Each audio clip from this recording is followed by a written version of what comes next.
The sheer number and force of the weapons that were recovered from Mr. Hassan's residence in this case, coupled with the disturbing nature of his writings, appear to reflect a very significant threat to the safety of our community, particularly given the position of trust that Mr. Hassan held with the United States government. U.S. authorities sharing an update today on a stunning case out of Maryland involving a U.S. Coast Guard lieutenant who described himself as a white nationalist. In court documents, prosecutors say the defendant intends to murder innocent civilians on a scale rarely seen in this country, calling him a domestic terrorist bent on committing acts dangerous to human life that are intended to affect governmental conduct.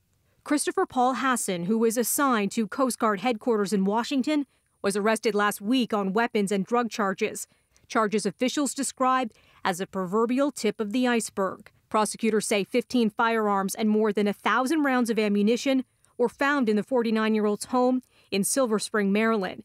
In a draft email, officials say Hassan wrote, "I am dreaming of a way to kill almost every last person on Earth. I think a plague would be most successful." I'm very thankful for the diligent and skilled investigation of the FBI and the Coast Guard Investigative Service, who worked with prosecutors in my office to conduct a thorough investigation.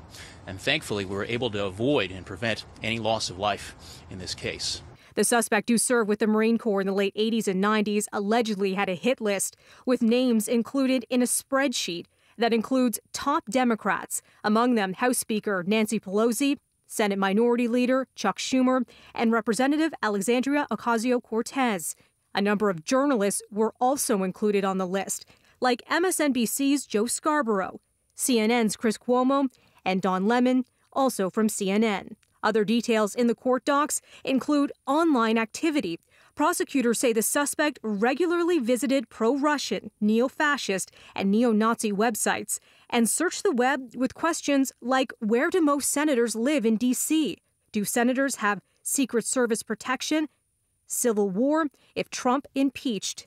And it's alleged Hassan studied a manifesto by Norwegian far-right extremist Anders Breivik, who has been convicted of carrying out terror attacks in 2011 that killed 77 people. The U.S. Coast Guard confirming that an active Coast Guard member has been charged, but they're not offering a further comment because it's an ongoing investigation.